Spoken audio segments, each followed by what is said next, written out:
Woody Johnson spoke to the media on Monday at the NFL owners' meetings. Why did the Jets let him speak to the media? I have no idea, but you'll be pleased to know that Woody thinks it's bogus if you think he needs to improve as owner. And Aaron Glenn addressed the media and actually said a few useful things. Let's break it all down today on Locked On Jets.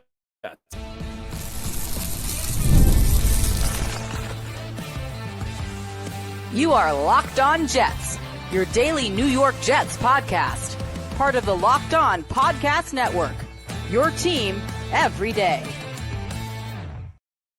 Welcome. This is the Locked On Jets podcast, part of the Locked On Podcast Network, your team every day. It's Tuesday, April 1st, 2025, and I'm your host, John B. from GangGreenNation.com. Thank you so much for making the show your first listener, first watch every day. A big shout out to you everydayers. This is a daily podcast covering the New York Jets with new episodes each day through the week, Monday through Friday. And today's episode is brought to you by FanDuel. Right now, new customers can get $200 in bonus bets when your first $5 bet wins.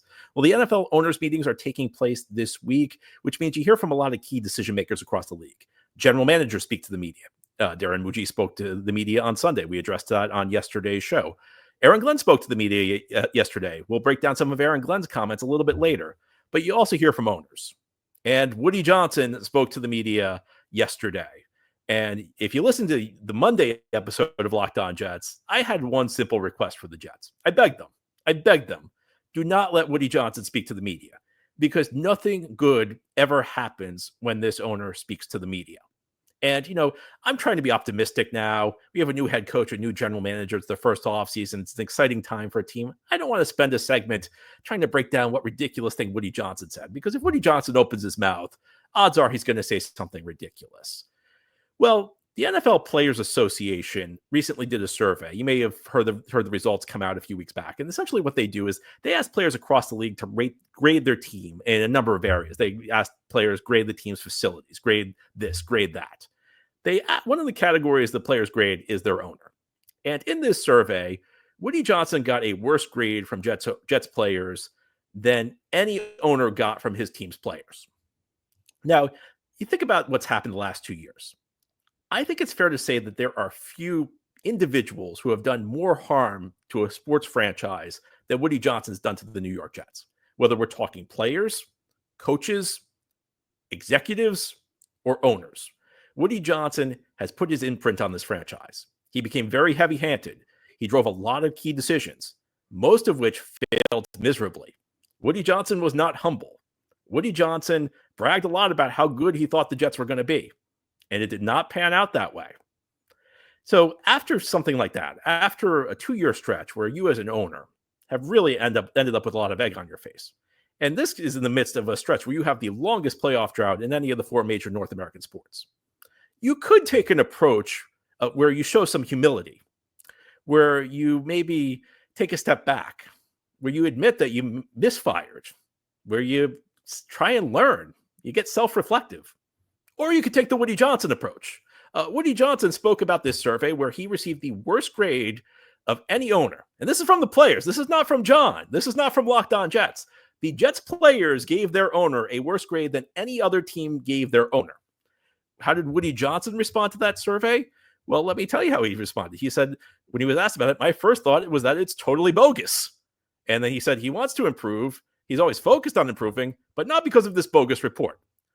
So the players in the locker room who watched this season disintegrate, in no small part because of the actions of the owner, and essentially just told the owner this, Woody Johnson doesn't think the players are right, because Woody Johnson can never take blame for anything. It's never Woody Johnson's fault. There's nothing Woody Johnson could say right now that would get me on his side, short of I'm sorry to Jets fans everywhere and I'm selling the team. But it would be nice to see him at least take some responsibility for the things that have gone wrong the last couple of years. The last 2 years in particular, because things really went off the rail in 2023 and 2024. The stuff Woody has done is really just incomprehensible. It's tangible. You can see exactly how the moves Woody dictated have damaged the team. I mean, when you talk about bringing the coach back and then firing him after 5 games, declaring he's the right leader for the team, and then 5 games later firing him, and not having a viable replacement in place. You want to talk about all the heavy-handed personnel moves, from giving up a third round pick for Devontae Adams, who Devontae Adams is still a good player, but Jets were finished at that point, trying to, throwing the ultimate example of throwing good money after bad. And really the whole concept of the last couple of years, essentially using up a lot of future resources to try and build around Aaron Rodgers in a short window. It would be nice to hear Woody Johnson just say, you know what, we made mistakes. I made mistakes, and I'm going to do my best to learn from them. I'm going to do my best to earn the fans' trust back. And instead, Woody Johnson gets defensive. And this is like vintage Woody Johnson. And like, I hate to like have to spend a segment on the show talking about this, but I think it has big implications for this franchise, because I was hoping that like there would be enough embarrassment over what happened the last 2 years that maybe Woody Johnson, maybe that would shock him into like changing. Maybe it would shock him into saying, you know what, I need to be better. I can't keep going on this path, because nothing good has ever happened when I've gone on this path where I've gotten heavy-handed, where I haven't let the football people do their jobs. Instead, we got the opposite of this. I mean, let me give you another quote Woody Johnson gave. It was about the Aaron Rodgers trade. The experiment was a good experiment to try and bring him in, but it did not work out. Look, there are situations where you make the right move, and it just, for whatever reason, you make the right move and it doesn't go the way you were expecting it to go. Woody Johnson may have thought, and there may have been good reasons to believe 2 years ago, that bringing in Aaron Rodgers was the right move. I don't want to relitigate that. But what I would say is that even if you thought it was the right move at the time, I think that history has shown us that it was not the right move. History has shown us that it's very difficult to say this was the right move and it just didn't pan out. It was the wrong move. I mean, if the Jets like went to the AFC Championship game and lost by a field goal in Kansas City, I think then you could look back and say, okay, we took a shot. We had a shot to win the Super Bowl. It was worth it. It's an argument that we could have. If the Jets won 9 or 10 games in 2024, you could say, you know what? Darn it. You could tell Rodgers wasn't quite what he used to be because of the injury. Man, that 9-10 wins, if he hadn't suffered that injury, we would have been at 12 or 13. Again, that's an argument. That's a discussion we could have. When the Jets win 5 games with Aaron Rodgers at quarterback in 2024, it shows you a couple things. It shows, first of all, that the biggest premise of the trade was wrong. When the Jets traded for Rodgers in 2023, they were operating under the assumption that they were one quarterback away from going to the Super Bowl. And when you go 5-12, it means you have major holes on your roster. It means that you were not close to being a Super Bowl caliber team. And the Jets made an enormous miscalculation at the point they made that trade. The second miscalculation was just how much Rodgers had left in the tank. And I think that was a case. And look, this is something I said at the time, that there were some real red flags over Rodgers' last season in Green Bay, where he clearly was showing some possible signs of decline. I think the Jets ignored it because it was convenient to ignore that. So, you look back on this and you say, was it worth it? Well, it's not like the Jets were ever close to a Super Bowl team. I think what happened was the Jets kind of lied to themselves. The Jets did not accurately assess where they were as a franchise, and they did not accurately assess where Rodgers was as a quarterback. And all of this has implications for the future, because Woody Johnson's still going to be here. Unfortunately, he's not showing any signs that he's interested in selling the team. Nothing would make me happier as a Jets fan to see Woody Johnson go. Now, look, I do have hopes for Aaron Glenn, and I have hopes for Darren Muji, and I really do hope that they pan out, and I think that both of them have great potential. And I hate to say this because I don't want to be negative, but in the back of my mind, when I hear that Woody Johnson has done zero self-reflection, hasn't changed at all, is calling it bogus, the idea that over the last year he's been the worst starter in the league. Like, who's been worse in the last year?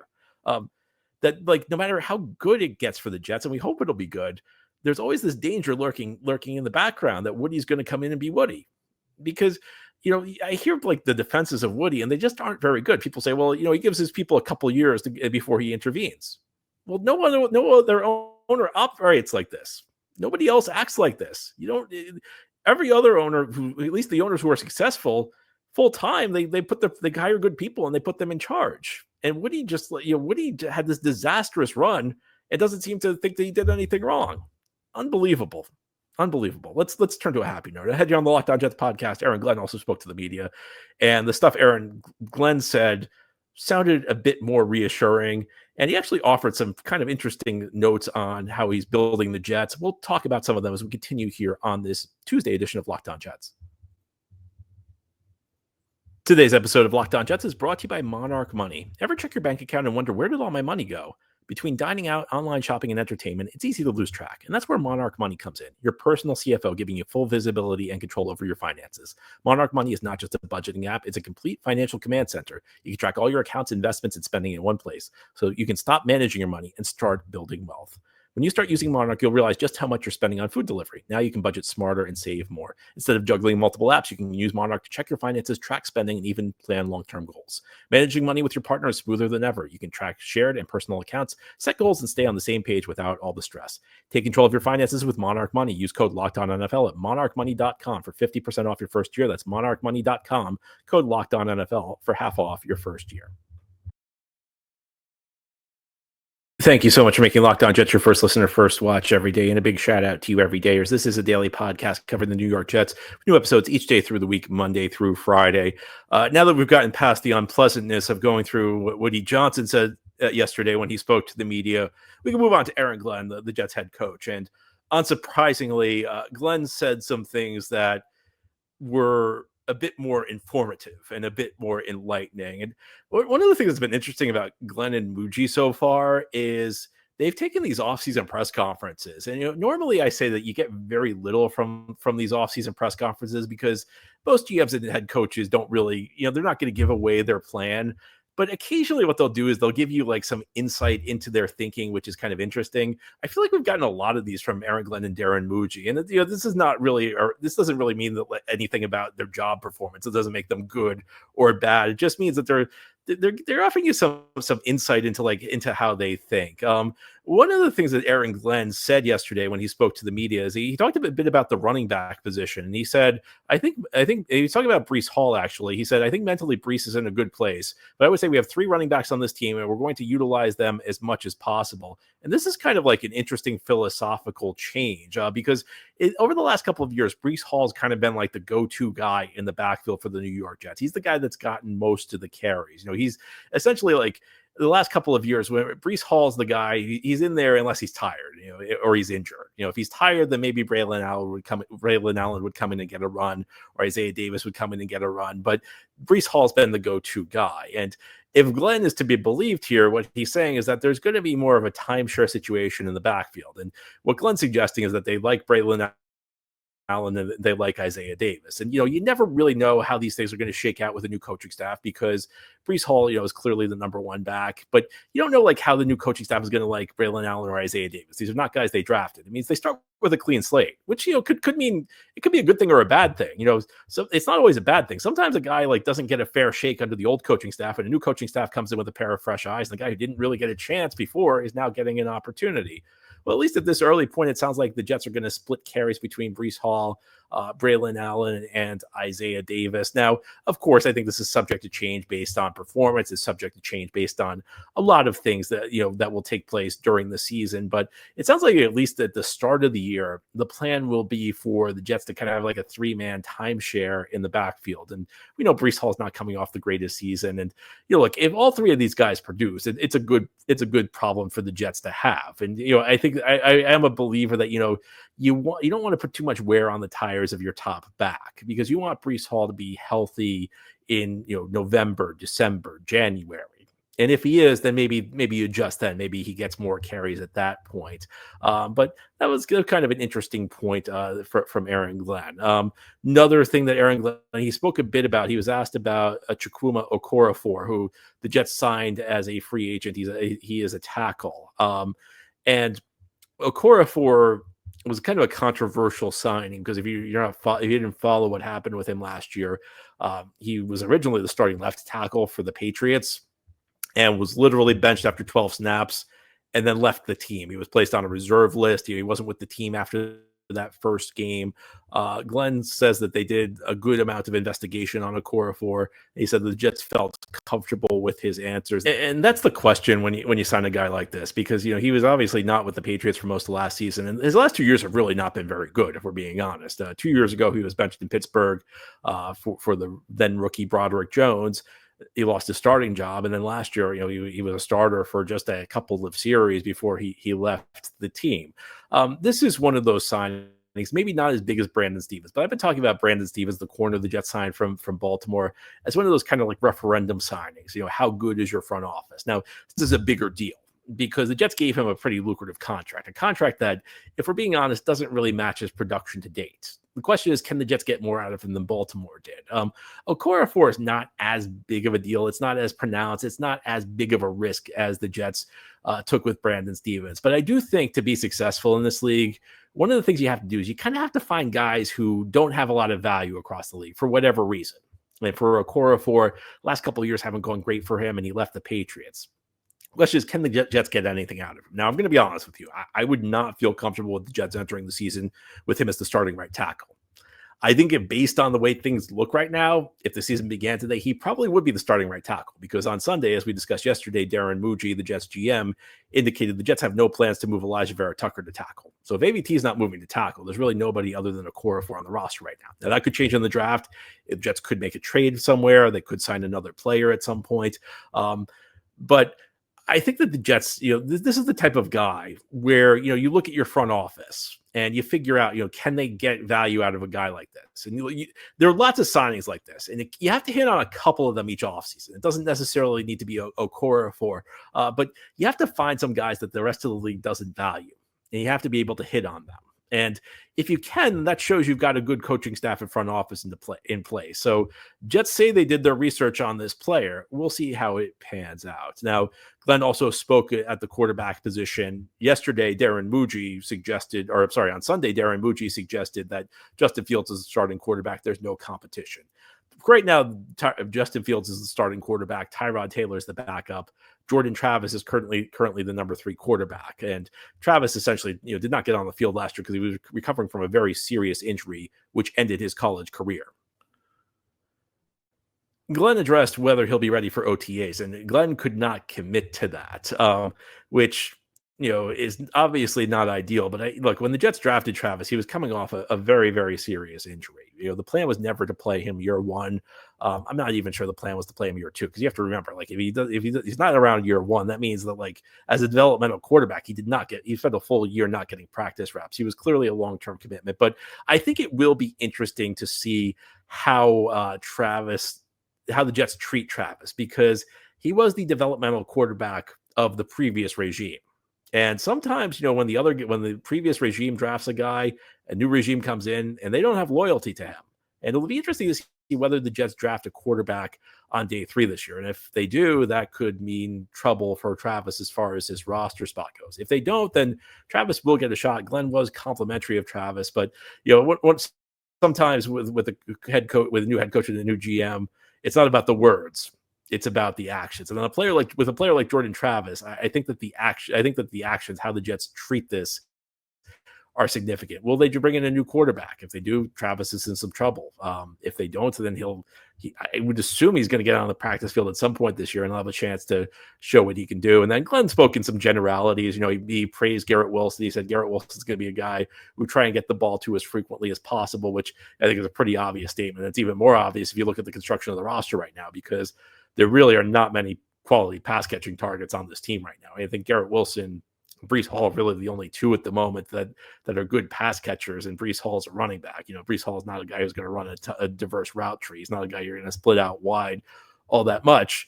So really a lot of it's going to go through Garrett Wilson, but Glenn was very Glenn had a lot of praise for him. And Glenn also spoke, Darren Muji on Sunday when he spoke to the media suggested that extending Sauce Gardner and Garrett Wilson will be something the Jets may look to after the NFL draft. Kind of sounds like Glenn reiterated that. So, nothing new. Sounds like Glenn and Muji are on the same page as far as that goes. Now, here on the Locked On Jets podcast, we'll continue to talk about what Aaron Glenn had to say. He said something about team building, which really resonated with me. And it's a departure from the way the Jets have built their team the last couple of years. I'll tell you what that is and why I liked what he had to say as we continue here on this Tuesday edition of Locked On Jets. Today's episode of Locked On Jets is brought to you by FanDuel. March Madness is here, and FanDuel is giving you the chance to get in on the action like never before, because right now new customers can get $200 in bonus bets when your first $5 bet wins. That's $200 extra bucks to use on everything from buzzer beaters to Cinderella stories, and even who's cutting down the nets. Let's be honest, your bracket's probably busted, unless you picked all the high seeds, and who does that? What fun is that? Your bracket's in shambles. Well, FanDuel gives you another chance to get in on the action as we head to the Final Four because it's easy to back the teams you believe in the Final Four with spreads, totals, and game props. And of course, the Final Four begins this Saturday with the national semifinals. There's always something exciting to bet on. The FanDuel app is simple to use, and when you win, you get paid instantly, no waiting around. So visit FanDuel.com and get in on the college hoops action all tournament long. Again, it's FanDuel.com. This is the Locked On Jets podcast here on this Tuesday. We're talking about what Jets head coach Aaron Glenn had to say yesterday at the NFL owners meetings. And I wanted to finish the show by just talking about some broad thoughts Glenn offered on team building. And to be honest with you, nothing he said was that original or that profound. There was a lot of coach speak. Glenn offered a lot of comments that like a lot of other coaches in the NFL are offering, but I still could not help but compare what Glenn had to say with the way the Jets have operated the last two off seasons. It's been a quiet offseason for the New York Jets. I think there's no question about that. We have not seen a lot of flashy moves. And Glenn said there does not need to be a big hoopla around the team, what the team does during the offseason. And I couldn't help but compare that with the last 2 years because in 2023, the Jets traded for Aaron Rodgers and they signed like a lot of his former Packer teammates to make him happy. Then last year, the Jets brought in a lot of big names, They brought in Mike Williams. They brought in Tyron Smith. They brought in Hassan Reddick. And none of those moves have really worked out. And it felt to me the Jets were, as much as they were trying to win games, it felt like the Jets were trying to win the offseason. And by win the offseason, I mean get the praise from the national media, get the praise from the online community, get the praise from social media, get the praise from talk radio. And I think in some ways it kind of was to their own detriment because the NFL, you need to be methodical about building your team. In the NFL, it's a league where you have a 53-man roster, where you have 11 guys on the field at any given point in time, and the same 11 guys do not play offense and defense at the same time. In other sports, guys play both ways. In the NFL, you're a specialist, which means all of this means that one player has less of an impact in the NFL than one player has in practically any other sports league, in practically any other sport. And I think that there's something to the idea that, the Jets were celebrated for a lot of these splashy acquisitions, and they did not make big impacts. Now, undoubtedly, a big issue was that a lot of these guys the Jets brought in just weren't that good anymore. Tyron Smith was on the downside of his career. Mike Williams was not recovered from an injury. Hassan Reddick just didn't really care unless he got a new contract. And Aaron Rodgers was at the end of his career. And you could go down the list. Alan Lazard was a bad signing. So, a lot of the signings just were bad. A lot of the additions, the trades, the signings were just bad moves in general, moves that the Jets did not get as much production as they were hoping from these players. But you also have to remember, in the NFL, one player only means so much. It really is a team sport. It's a league. It's a sport where in a league where you need a full team of players. You need the pieces to fit. And what Glenn said really resonated with me. He said, we're just going to go about our business and coach these players to try and create an atmosphere for players that's totally different from what we've been used to. He said, and that's something I want to create in general. What type of players we bring into the building and the building environment for the most part. We just want to move in silence and go about our business and win some games. You don't win in the offseason anyway. I know everybody has these grades in free agency and these grades in the draft. And when you go back and look at them, it doesn't really mean, I'm not allowed to use the word he says it doesn't mean, but it doesn't mean anything. The only thing that makes a difference is what you do during the season. And that's so accurate. And how many times do you see some team have a big flashy offseason? How many times do you see a team bring in big name players? How many times do you see a team spend an inordinate amount in free agency and things don't pan out during the season because they bring in the wrong players? These players aren't good fits, and they don't have the same circumstances that led them to success in an old place. But as much as anything, you have to build a full team. You have to build a 53-man roster. And that means, yes, it means having top-end talent. There's no question you need guys who are elite-level difference makers. But you also need guys who are quality starters, guys who may not be star-level players, guys who may not be household names. And you need depth players. You need guys to do the dirty work. You need backups who can go in and perform for a game or two if your starter goes down. You need, a nickel corner who can step in when against very specific opponents in very specific situations. You need guys who are willing to do the dirty work on special teams. You need defensive linemen who are willing to absorb blocks, even if they aren't going to put up stats. And this is the stuff the Jets have been lacking. And I'm going to bring it all home by bringing us back to what we talked about in the first segment. That's the owner, Woody Johnson. I think Woody Johnson has made a lot of missteps along the way. And that's maybe the most obvious statement in the world. But I think the biggest missteps he's had are trying to appease the media, trying to always win the back pages. And this has been true through his ownership. Now, it's never been as bad as it's gotten the last 2 years. Woody Johnson's never been good, but he's been especially bad the last 2 years. And my hope is that Aaron Glenn can instill his philosophy on this team and keep Woody Johnson at bay. Because one thing that's clear right now is that Woody Johnson's very taken with Aaron Glenn. One of the other things Woody Johnson mentioned, he's very impressed with Aaron Glenn. And my hope is that Aaron Glenn can convince the owner that there's a right way to build in this league. Now, of course, Aaron Glenn's a first-time head coach. We don't know how good he's going to be. And I'm not going to sit here and tell you Aaron Glenn's guaranteed to be great, because he's not. But my hope is that, hearing Aaron Glenn say this stuff, hearing about Aaron Glenn's team building philosophies, Aaron Glenn's at least saying the right stuff. Aaron Glenn's saying the right stuff. And the Jets have not been doing this stuff for a really long time. The Jets have really been focused on the flashy moves. The Jets have been focused about the moves that win the offseason, the moves that get you all the credit, all the praise from the NFL Network talking heads, from the ESPN talking heads, from the sports talk radio hosts on WFAN. The Jets have not been focused on the things that actually win you games. And it seems like for the first time in quite a while, the Jets at least have people who are saying the right things, who are talking about doing the right things, and who are trying to build the team in the right way. Let's hope it continues, but that's kind of my hope. I began the show on a very frustrated note talking about the owner. So let's end the show on a hopeful note by saying, maybe Aaron Glenn and maybe Darren Muji have the right ideas, because they're at least saying the right things. And, if they find the right types of players, if, we talked about some of these moves that, are projections, hopefully they can hit on these projections. If they can, maybe we can start moving this thing forward. Anyway, that's all for today's episode. This has been the Locked On Jets podcast, part of the Locked On Podcast Network. Your team every day is our motto. As always, if you enjoy the show, hit the subscribe button where you're watching or listening so that you'll never miss an episode. If you enjoy the show and are listening on a podcast source, please give it a 5-star review. And if you're watching on YouTube and enjoy the show, give this episode a big thumbs up. It helps us out, helps other Jets fans find the podcast. Enjoy your Tuesday, everybody, and please send in your mailbag questions. Tomorrow we will have our weekly mailbag show. I'll talk to you then.